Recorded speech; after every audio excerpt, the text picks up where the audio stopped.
Let's talk together. Assalamualaikum warahmatullahi wabarakatuh. Selamat datang di video kedua Talks Let's Talk Together. Kali ini kita kedatangan tamu yang sangat spesial, Bu Bin kita, Vika.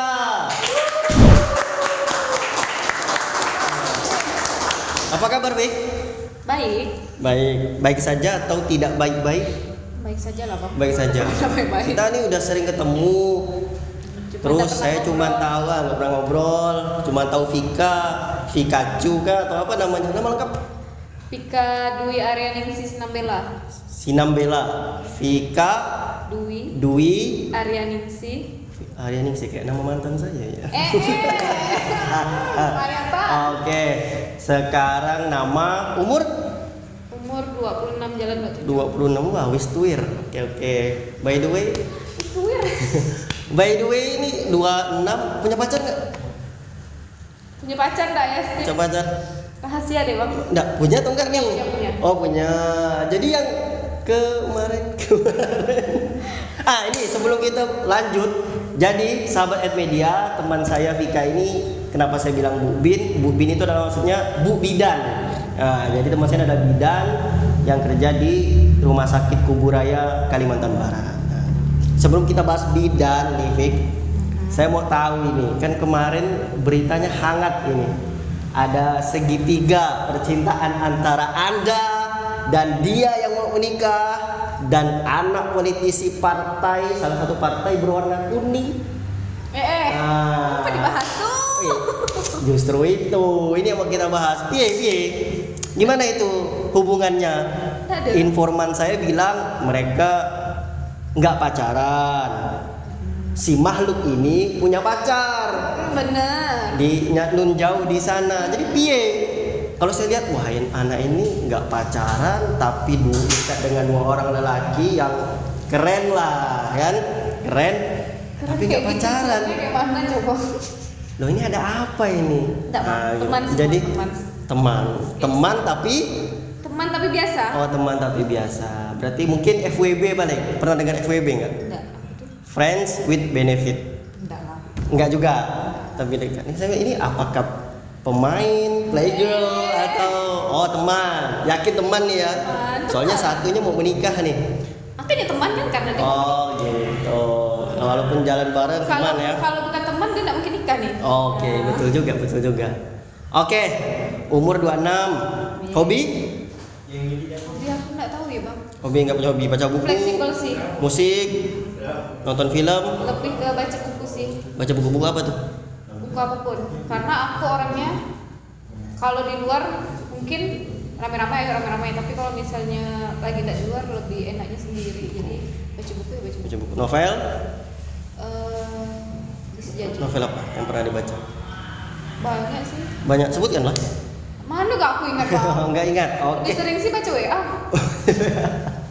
Kalau ngomongin buku, saya juga suka baca buku. Kali kita bisa bertukar buku. Kayaknya abang bukunya tentang ilmu lah. Enggak juga. Oh, saya ini penggemar Terelie. Terus Dewi D Lestari, Perahu Kertas, Filosofi Kopi, Andrea Hirata, Laskar Pelangi, Sang Pemimpi, banyak. Bahkan saya ada satu buku yang pengen banget saya baca, tapi belum kesampaian. Apa tuh? Hah?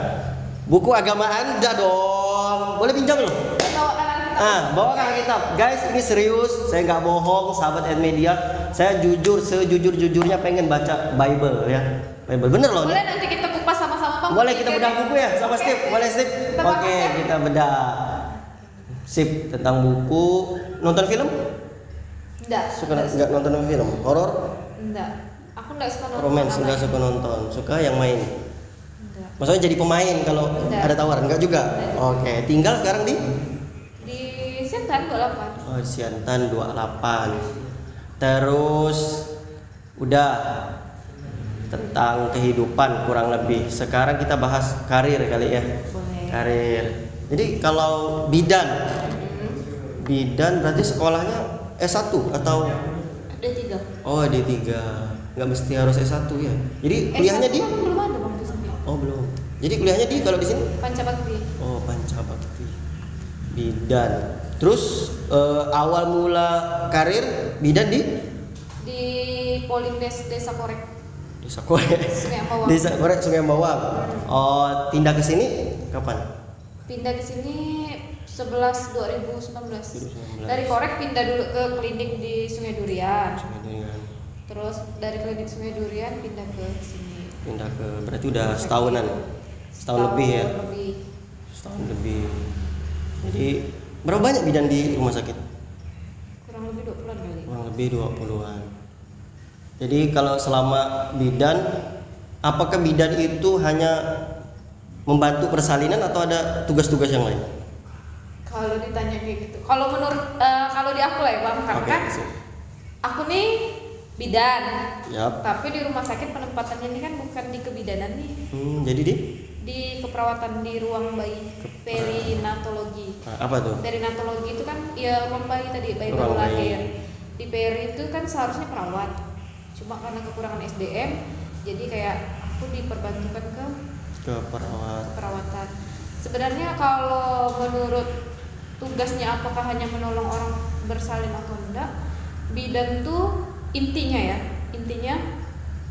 siklus kehidupan seorang wanita. Jadi dari Oh. lahir sampai kembali lagi ke tanah itu semuanya Tugas kebidanan. Tugas kebidanan. Oh, gitu. Jadi udah setahun lebih. Apa nih suka duka dalam terutama bantu persalinan? Pernah bantu orang persalinan terus meninggal gitu? nggak pernah sih Bang. Nggak pernah. Jangan sampai ya. Sering bantu orang melahirkan. Ya alhamdulillah banyak yang selamat, ya kan, banyak yang selamat. Terus kapan nih mau melahirkannya? Boleh dicoba loh. Sedih Bang.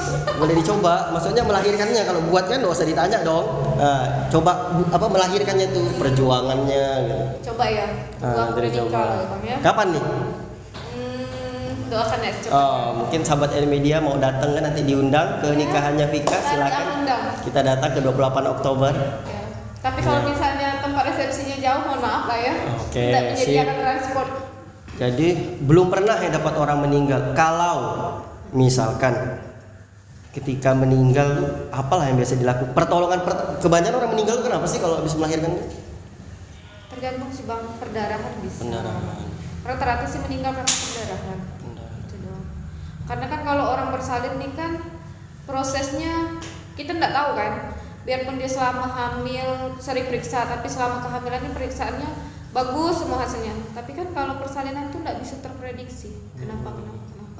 Bisa terjadi perdarahan setelah bayinya keluar, atau plasentanya nyangkut, ari-arinya tuh nyangkut, nah itu bisa. Oh, gitu. Atau rahimnya pecah, itu bisa. Terus kalau misalnya nggak ada kasus meninggal, kasus melahirkan dengan tidak sempurna, pernah? Belum? Bayinya ya? Pernah, tapi itu waktu mahasiswa. Mahasiswa. Waktu di sini juga pernah sekali, tapi pas waktu baru bersalin dengan aku, dia itu usia kehamilannya berapa ya? Pokoknya kurang bulan. Prematur. Selamat. Prematur, tapi habis itu kan nggak tahu ya selanjutnya gimana, karena di keluarga minta bawa pulang kan. Permintaannya pulang sendiri, jadi tidak dirawat ya. Jadi tidak tahu keadaan Itu kalau gimana. di rumah sakit yang dekat. Kalau yang kemarin waktu masih sekolah, masih kuliah? Di Bengkayang. Di Bengkayang apa tuh kasusnya? Itu memang udah meninggal di dalam kandungan. Di dalam kandungan. Tapi pas bersalin ya memang bayinya belum sempurna.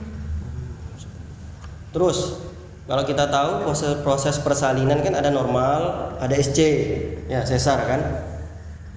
Sekarang saya pengen, jadi ada keresahan dari beberapa teman yang pernah SC. Dia tanya, berapa persentase orang yang SC untuk di kemudian hari melahirkan lagi untuk normal? Besar nggak persentase? Tergantung, kalau misalnya dia melahirkannya SC kan, SC tuh kalau panggul sempit namanya. Kalau panggul sempit dia tidak bisa normal lagi Bang, karena memang keadaan panggul sempit, karena kalau dia normal bayinya nyangkut. Oh gitu. Nah tapi kalau misalnya dia SC kemarin, kalau misalnya karena di luar dari itu kayak plasenta previa, itu tidak bisa, karena plasenta previa kan memang plasentanya menutupi jalan lahir, itu tidak bisa secara normal pasti SC. Selebihnya dari itu selama bagus semuanya tidak apa-apa. Oh gitu. Soalnya ada juga ibu-ibu orang dekat, dia punya 6 anak. Banyak ya? Pertama dia sesar. Jadi Oh nggak apa-apa, ini properti murah. Tidak apa-apa, kita lanjut saja. Ini tidak usah dikat ya Rocky. Nah, jadi 6 anak, 1 SC, 2, 3, 4, 5, 6-nya normal. Keren gitu kan. Jadi kalau berarti catatannya selama semuanya normal, bisa normal ketika walaupun udah SC. Biasa kan orang tuh banyak SC gara-gara pembukaannya nggak maju. Terus gara-gara ya tadi plasentanya dibawa ke jalan lahir. Terus sama ketuban pecah dini. Biasanya Bocor halus. Kalau bocor halus. Bocor halus. Kalau kayak gitu tuh bisa lagi untuk normal. Tapi kalau misalnya udah panggul sempit kan nggak bisa. Terus tentang kebidanan, kan pengen penasaran juga, pengen tahu karena mungkin cita-cita pengen punya istri bidan. Jadi biasanya ini ya, ini di luar kebidanan. Kalau kita lihat teman-teman kita atau kacamata saya melihat di kota kita di Pontianak, setiap bidan atau perawat, terutama bidan nih, bidan ini setiap menikah, setiap punya pacar, kalau nggak polisi, tentara, emang wajib nggak seperti itu? Nggak wajib juga? Nggak tahu ya. Nggak tahu ya? Tergantung jodohnya. Tergantung kan, ya? jodoh. Soalnya apakah milih-milih? Jadi dengan kesan seperti itu, bidan banyak jadi sama tentara, polisi. Ini kami-kami yang tidak kerja tidak jelas, tidak berani melamar kalian, ini gimana ini? Tergantung. Pacarnya polisi atau tentara? Enggak. Rahasia. Enggak. Beneran ini loh, enggak apa-apa lah dibuka dong. Rahasia lah. Nanti sahabat @media pada minta Instagram dan DM yang tidak senonoh. Oke, Vika, saya ada satu pertanyaan lagi. Apa tuh bang? Kita sama-sama tahu, terus saya juga mengalami dulu. Kakak saya itu melahirkan 2 orang anak. Lahiran pertama, lahiran kedua. Dulu itu bidan bisa dipanggil ke rumah. Kok sekarang nggak bisa ya? Apa ini? Ada alasan atau ada pernah tahu baca aturan pasal berapa gitu atau tentang? Dulu sih waktu aku dikorek itu peraturan bupati. Bupati sini, ibu kita ya. Kan dulu aku kan korek kan budaya bang. Oh, ya. Peraturan bupati itu tidak boleh persalinan di rumah. Karena kan takutnya mungkin ya, takutnya ada sesuatu. Itulah tadi proses persalinan itu kan kita tidak pernah tahu apa yang akan terjadi. Nah, takutnya ada sesuatu kayak perlu apa tidak bisa tertangani di rumah, makanya diusahakan di fasilitas kesehatan. Kalau misalnya di rumah kita butuh sesuatu yang tidak mungkin kita bawa, misalnya oksigen, kita butuh oksigen, kita harus cari lagi oksigen kemana kan. Tapi kalau kita udah di fasilitas kesehatan, semuanya udah ada di situ, ya paling pun kalau kita cari ya cuma di daerah-daerah situ, tidak jauh juga. Oh, gitu. Berarti dari peraturan bupati kita ya. Kalau di Kuburaya Kalimantan Barat. Tapi apa Polindes alatnya lengkap? Kayaknya Polindes kan kita kan di kampung-kampung tuh. Emang lumayan lengkap. Kalau Emang untuk mumpuni. Kemarin aku di Polindes bang, di desa Korek tuh. Lumayan sih. Semuanya tergantung dari gimana bidannya juga bang. Nah, Jam terbang berpengaruh ya? selain jam terbang ya pasti, karena kan kesehatan tuh nggak melulu tentang teori. Prakteknya bisa lebih dikatakan kalau dia lebih jago praktek lebih baik daripada cuma teori doang. Semua itu tergantung dari bidannya gimana cara melengkapi sesuatu yang ada di Polindesnya kan.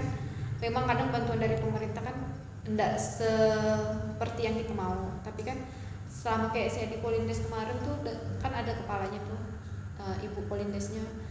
Beliau juga beberapa yang alat-alat beli sendiri, dari improvisasi ya. Kalau pemerintah tidak bisa berikan ya beli sendiri. Harus kayak gitu sih memang. Kalau kita mengharapkan, ya kita kan tahu pemerintah kan punya anggaran yang tidak bisa sembarangan dibelanjain. Jadi kayak gitu lah. Harus mensiasati. Oke. Terus D3 berarti kalau bidan sampai 1 ada terus nggak maksudnya? Ada apa? Sertifikasi apa bahasanya tuh? Profesi. Ada juga kayak gitu. Untuk sekarang ada profesi. Oh, jadi D3 S1 profesi.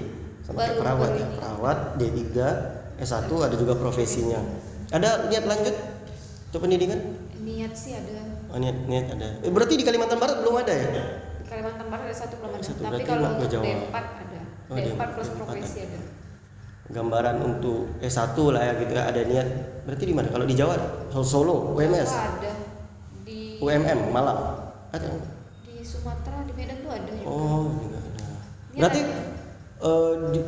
di Kalimantan Barat di 28 Oktober orang tua memang asli sini juga?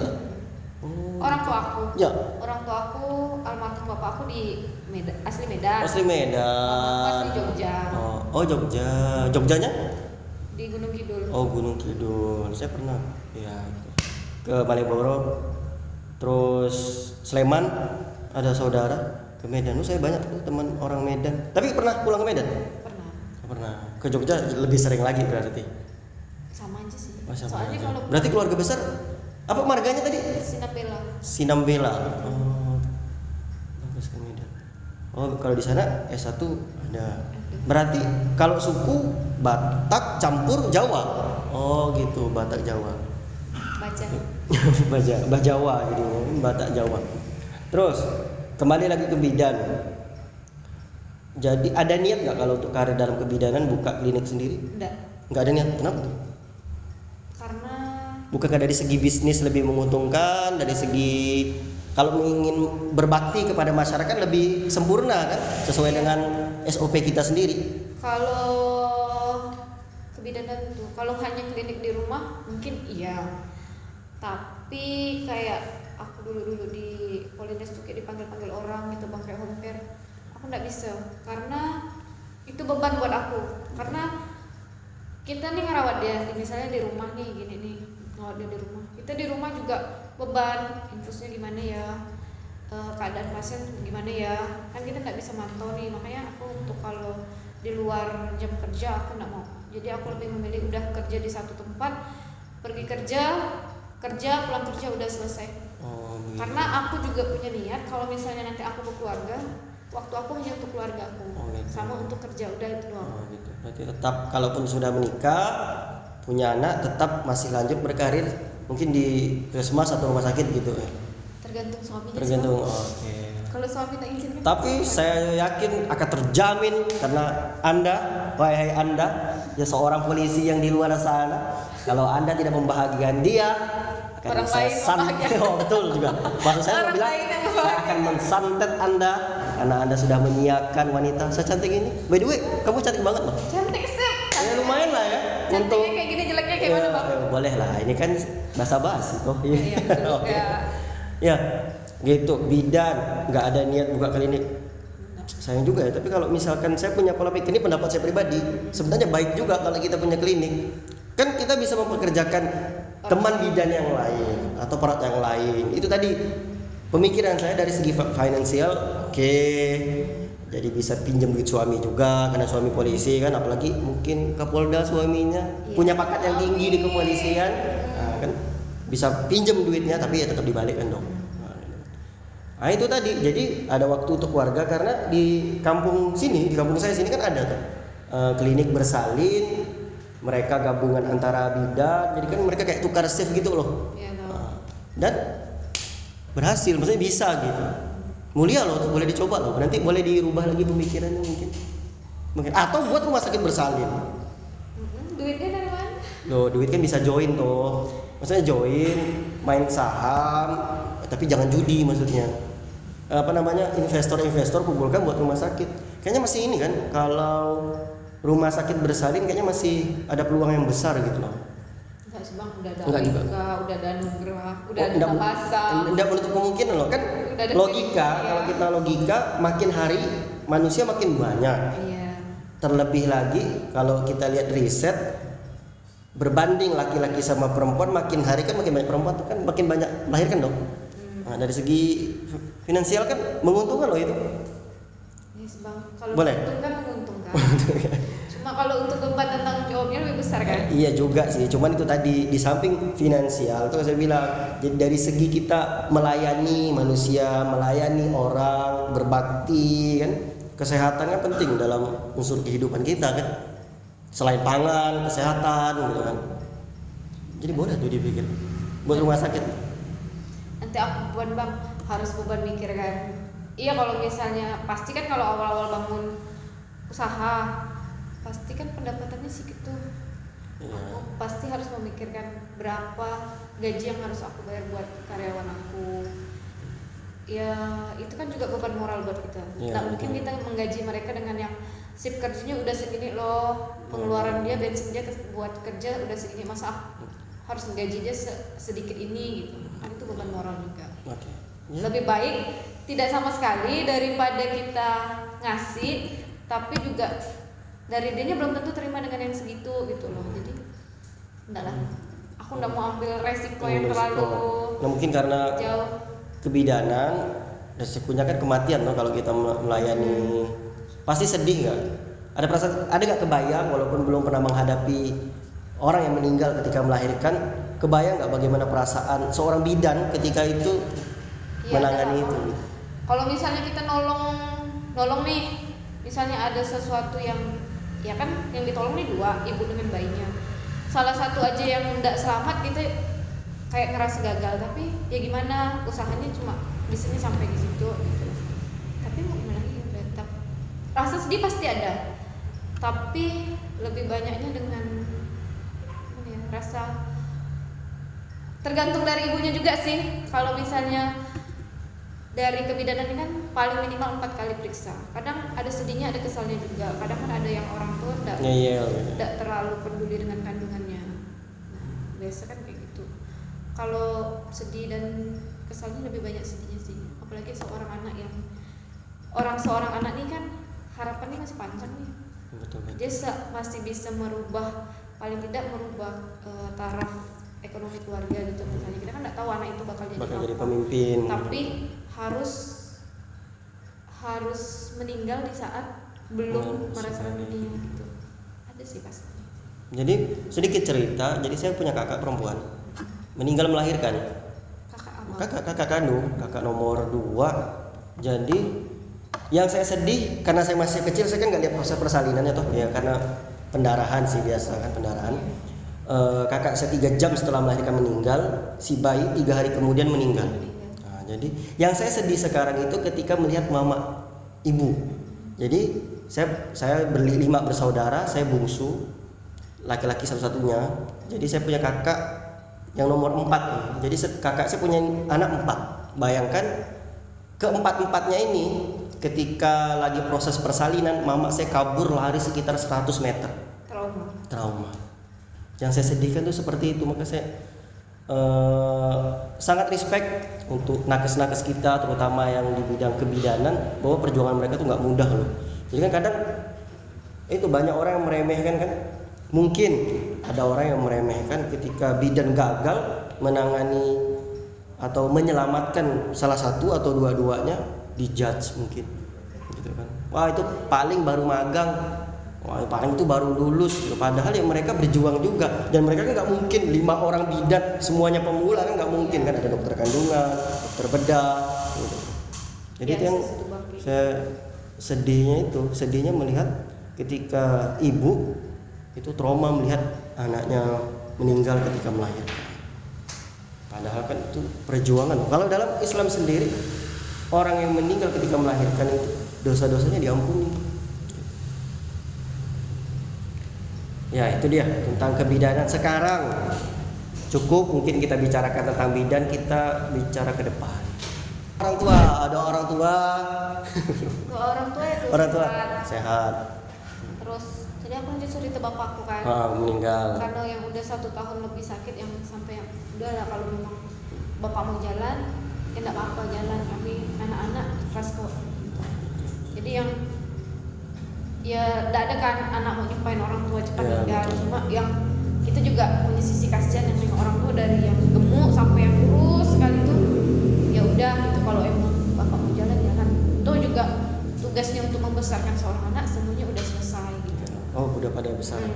Sekarang ya tugasnya anak-anak buat gimana sih ngejaga orang tua yang tinggal satu. Berapa umur ibu berapa? 57. Oh 57. Ya sehat-sehat ya. Kondisi sekarang sehat ya. Jadi pasti sedih. Jadi saya bisa membayangkan. Jadi sama kita nih senasib loh kita nih. Kita nih yatim kids, sama-sama ditinggal bapak dulu. Cuma bedanya saya ditinggal bapak itu ketika umur saya 6 bulan. Masih kecil. Jadi tidak ingat jelas wajah seorang bapak, tidak pernah diasuh seorang bapak. single mom selama kurang lebih ya 20 tahunan. Jadi jujur saya tidak pernah menangis untuk mengenang, berdoa pasti setiap hari, tapi menangis karena tidak punya seorang ayah tuh belum pernah. Kadang kenapa saya nggak pernah menangis ya? Jadi kalau saya ke kuburan, ziarah terutama kan berdoa, kok nggak nangis ya? Saya bilang. Ya mungkin karena Jadi, belum. mungkin itu karena jadi dari situ saya ambil kesimpulan ada hikmahnya kenapa saya diambil bapak diambil waktu umur saya 6 bulan biar saya tidak banyak merasakan kasih sayang karena ya kita sama-sama tahu makin banyak waktu kita habiskan dengan orang tua ketika orang tua meninggalkan kita kan jelas sedihnya juga banyak kan? Jadi saya coba ambil hikmah aja di situ. Senasib sahabat media, ini anak yatim lagi podcast. Oke, itu doa untuk orang tua. Untuk Indonesia mungkin kemerdekaan loh nih. Untuk Kita udah mereka berapa? 76. Yes. Nah, 76 tahun. Untuk Indonesia. 1. Pandemi cepat berakhir. Tapi beritanya pandemi belum berakhir, 2024 udah mau dimulai nih katanya sih seperti itu. Politik pasti berakhir. pasti berakhir. Tapi virusnya tidak akan pernah hilang karena gitu. virus kan tidak akan pernah mati. Tapi berakhirnya kapan tidak tahu. Pandemi belum berakhir tuh banyak baliho naik tuh itu maksudnya apa itu kan? Mereka mau menuju 2024 pandemi aja belum selesai piye. Terus apa ya? Apalagi Mungkin di Indonesia selain pandemi usai pemerintah kali ya. pemerintah Doakan makin pemerintah semua. oh dari segi ini ya untuk dunia kesehatan ya itu tadi Untuk dunia kesehatan untuk semua deh bang. iya cukup Segi pemerintah semoga bisa lebih baik lah dalam membangun Indonesia. Karena kita tahu pemerintah tidak mudah untuk bekerja untuk Indonesia karena Indonesia cukup luas kan. Tapi setidaknya kita hargailah apapun yang sudah dilakukan sama pemerintah, saling mendoakan, tidak untuk saling menjatuhkan. Sip, oke, sahabatku Vika. Jadi di Talks sebelum ditutup kita ada pertanyaan. Jadi dari tim Media, jenis pertanyaannya kita kasih judul Fast and Furious Question. Nah, jadi apa itu Fast and Furious Question? Jawabnya ketika ditanya cepat dan ngegas. Nah, paham ya, bisa dipahami ya. Contoh A atau B? A. Ya, B atau C? C. Paham? Bisa kita mulai? Boleh. Oke, pertanyaan pertama. Berapa pertanyaannya? Enggak banyak. Oke, jawab dengan cepat dan ngegas. Tidak boleh pakai mikir, tidak boleh jeda ya. Oke, pertanyaan pertama, Bu Bin Vika. Shopping sepuasnya atau keliling Indonesia? Keliling Indonesia. Kurang ngegas tuh. Oh, Kurang cepat dan ngegas. kayaknya nggak bisa. Lantang. Mungkin karena aku ada darah Jawanya kali. Dari Jawa kalem. Darah Bataknya. Dari Bataknya menurun. Oke. Bidan kampung atau dukun beranak? Bidan kampung lah. Itu tidak sengaja dibahas. Lanjut. Cowok eksotis atau putih? Eksotis. Eksotis. Afrika, Papua gimana? Terus kan Apa bangsa tuh? Jawa tuh eksotis. Eksotis. Berarti kalau putih-putih kayak BTS gitu? Boleh ya? Oh, boleh juga. Tergantung jodohnya. Tergantung jodohnya. Oke, jodoh pasti berjalan. Terus lanjut, botak atau gondrong? Botak. Botak. Deddy Kobuzer. Oke, botak, suka yang botak-botak ya? Lebih rapi aja. Oh, lebih rapi. Gondrong atau gimbal? Kribo? Enggak mau. Pokoknya botak. Oh, botak. Ya kalau polisi cepak ya pasti. Iya. Oke. Terus berkumis berjenggot atau enggak? Enggak, masuk yang ya. Tinggi atau sedang? Sedang. Oh, enggak suka yang tinggi-tinggi ya. Tinggi amat, aku pendek, Bang. Oke. Boleh lah. Nah, sekarang lebih cepat. Oke, sip. 3-4 pertanyaan terakhir lebih cepat. Jangan difikirkan, jangan overthinking, positive thinking. Oke. Cepat atau lama? Apa nyelo nih? Jawab aja, makanya cepat. Oke? Dalam bentuk apa cepat? Gak usah dipikirkan, kan gak boleh overthinking, gak boleh mikir. Oke. Langsung jawab aja, oke? Sip. Cepat atau lama? Cepat. Besar atau kecil? Kecil. Panjang atau pendek? Pendek. Oh, pendek. Soalnya aku pendek. Seleranya biasa-biasa saja. Oke, terakhir. Ninggalin atau ditinggal? Ditinggal. Oke. Ayo dong. Ayo dong. Oke, terima kasih. Let's talk together.